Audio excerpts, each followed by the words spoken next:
El Chavo del Ocho sin duda es una de las series más populares de América Latina. En México aún sigue cautivando a multitud de generaciones. Y es que la serie tiene un encanto especial, con personajes notables y divertidos que han hecho y hacen reír tanto a niños como a adultos. Sin embargo, hay quienes ponen en duda la inocencia detrás de este inofensivo humor. El Chavo del Ocho no es lo que parece. Seguramente terminarás pensando que se trata del cuento de algún fanático, pero aún así no deja de ser interesante. Sartre escribió en su famosa obra Entre cuatro paredes, de 1945, que el infierno son los demás. No existe una definición de infierno que sea universalmente aceptada en la tradición teológica de Occidente. Según el historiador Jean de Lumeau, en una entrevista en el libro El fin de los tiempos, el catolicismo tradicional, apoyándose en San Agustín, predicó la existencia de un lugar de sufrimiento eterno para aquellos que hayan hecho el mal en esta vida y que nunca se arrepintieron. Esta noción, un tanto incongruente con la imagen de un Dios misericordioso, no prosperó fuera de la imaginación popular, siendo sustituida por el purgatorio, desarrollado en el siglo II, principalmente por Orígenes. Nadie más podría ser condenado para siempre.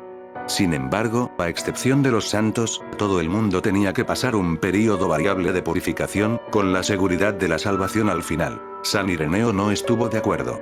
Para él los pecadores confirmados, obstinados, alejados de Dios, también se apartarán de la vida.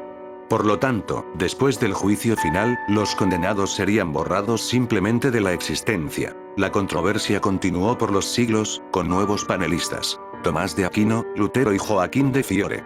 En la literatura, Dante y Milton han creado poderosas visiones del infierno.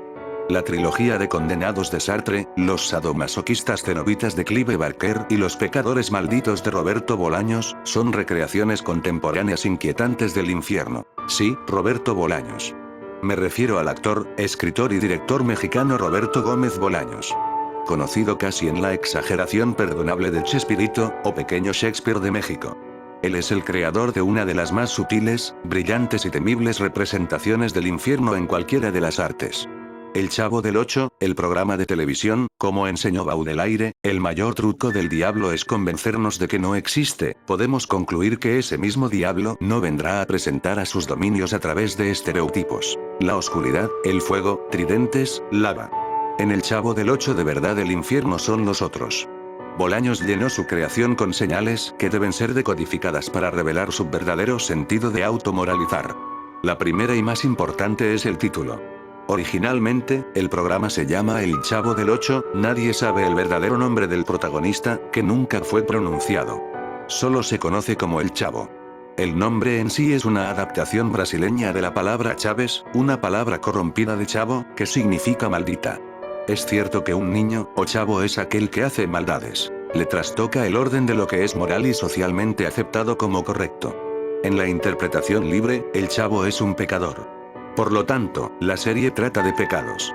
No de pecados mortales, de lo contrario sería muy difícil que los personajes generaran simpatía, sino de pecados capitales. Contrariamente a lo que muchos creen, el protagonista no vive en un barril, sino en la casa con el número 8.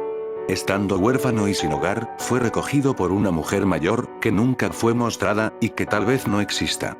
Si la muerte existiera de forma material, el número 8 estaría sutilmente asociada a ella. Solo se tiene que voltear el número 8 y se obtiene el símbolo de infinito. La muerte es infinita, porque no hay vida antes de la vida y después de la vida se pasa de nuevo a su estado anterior. La vida puede ser medida por el tiempo, antes y después es por definición, infinita. Nada infinito, gracia infinita, purgación infinita. Esta vecindad del Chavo no es más que un pedazo de infierno, especialmente preparado para recibir a sus invitados, muertos y condenados en el juicio final. Una variante cómica de Entre cuatro paredes, donde dos mujeres y un hombre, además de un mayordomo donde el Sartre comunista no tuvo en cuenta el carácter representativo de la clase proletaria. Se ven obligados a soportarse unos a otros para la eternidad, en un ciclo interminable de acusaciones y violencia. No es difícil imaginar la escena. La Chilindrina molesta a Kiko y le hace pensar que su padre es el agresor. Desconcertado llama a doña Florinda, quien descarga toda su rabia en don Ramón. Mismo que después descarga su coraje en el Chavo, y este a su vez agrede al señor Barriga, que llega a cobrar la renta a la vecindad. Mientras tanto, el profesor Girafales, ardiendo de deseo, llega a beber café, con un ramo de rosas en su regazo, sin sospechar la causa, motivo, razón o circunstancia de tanta repetición. El escenario es un laberinto rizomático, sin centro, sin principio ni fin. Afuera de la vecindad hay una calle estrecha que conduce a un parque, a un restaurante y a un pequeño salón de clases. Las variaciones, tales como Acapulco, son excepciones a la regla. El universo de personajes se reduce a este espacio claustrofóbico, donde un ambiente conduce a otro que lleva a otro que conduce a otro, de forma indefinida. Los pecados cometidos en la vida son evidentes en sus características, miedos y frustraciones. El chavo siempre con hambre, ha cometido el pecado de la gula. El glotón deprimido y su preferencia por el sándwich de jamón, muestra desprecio por las leyes de Dios, que prohibía el consumo de carne de cerdo, un animal sucio. Enemigo de cualquier autoridad moral, él llama a su profesor maestro longaniza. Otra referencia a la malograda delicia porcina. Don Ramón, que trabaja en exceso para no trabajar después, cometió el pecado de la pereza. Permanentemente requiere redoblar los esfuerzos de escape, para no pagar los indefectibles 14 meses de renta. Estos nunca se convierten en 15 meses, lo que indica que el paso del tiempo está suspendido. No es necesario recordar que 7 más 7 es igual a 14 y que, en la tradición de Cristo, 70 por 7 simboliza el infinito. De manera similar al 8, el signo de suma se convierte en multiplicación. Dios habita en los detalles. La codicia del señor Barriga es obvia. ¿Quién más podría cobrar el alquiler mensual casi todos los días? Los golpes que recibe del chavo al llegar a la vecindad son parte de su castigo. El pequeño marinero Kiko, el niño más rico, es impulsado por la envidia. Cada vez que veía a uno de sus vecinos más pobres disfrutar de un juguete estropeado, la codicia le provocaba alegría e iba por uno de los suyos. Siempre más grande y mejor, pero nunca le daba satisfacción. El juguete del otro, a pesar de ser claramente inferior, siempre parece más interesante. Un círculo vicioso de la envidia nunca saciado. La Chilindrina está marcada por una personalidad intolerante, enojona. Imitando a Goofy, que utiliza el coche como un arma agravante de su enojo. Muerta en un accidente de tránsito, y trata de hacer lo mismo con el triciclo. Hubo muchas veces que pasó por encima de los pies y juguetes. Pero la musa que canta a la ira del poderoso Aquiles, no le importa la ira de la insignificante Chilindrina. Siendo la más débil y más pequeña físicamente de la vecindad, solo puede llorar, llorar y llorar. Doña Florinda y el profesor Girafales son unos libertinos del tamaño del Marqués de Sade y Mesalina, o ellos mismos. Maestros en el arte de la lujuria, y finalmente condenados por la eternidad a la abstinencia sexual. Frígida e impotente, que lo anhela con la mente, pero no con el cuerpo. Consumen interminables tazas de café que con propiedades estimulantes alimentan el fuego que no pueden consumar. El profesor Girafales fuma en el aula, no porque el Chavo del 8 fuera grabado antes de la plaga de lo políticamente correcto, sino debido a la rara tradición poscoital de encender un cigarrillo, hacer un anillo de humo en el aire y preguntar ¿te gustó? Incapaz de cumplir la primera parte del ritual erótico, sin saberlo, lleva a cabo lo segundo. No es sorprendente que la banda sonora de sus reuniones sea una adaptación de la banda sonora de la película Lo que el viento se llevó. La última frase de la película es mañana será otro día. En el pueblo, siempre habrá otro día y otra taza de café. Doña Clotilde, la bruja del 71, sufría de extrema vanidad.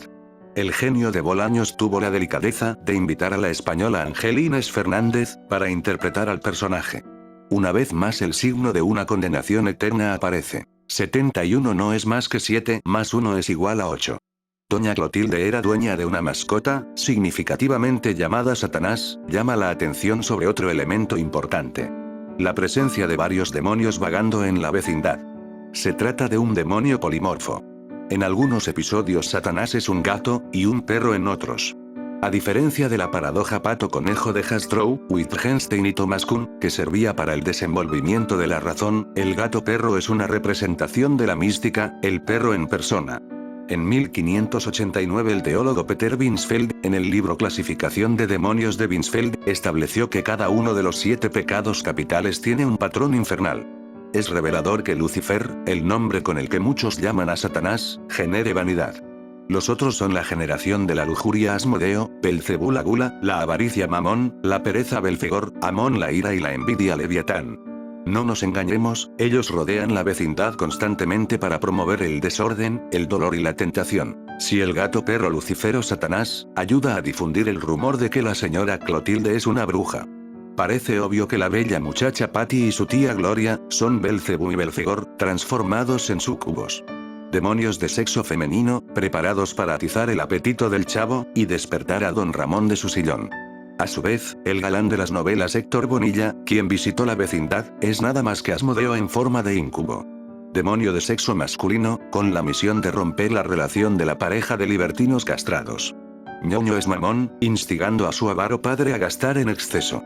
Popis es amón, incrementando la ira desconcertante de la chilindrina con su inutilidad.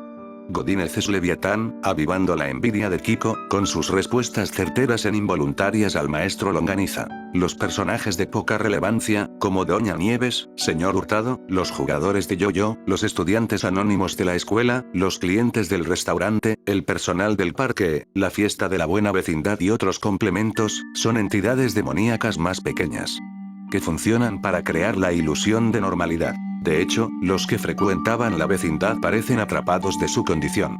Los adultos por ser altamente centrados, y los niños sufriendo una doble maldición, la condición de una regresión infantil, tal vez como un reflejo de la inmadurez emocional que los llevó a una conducta pecaminosa.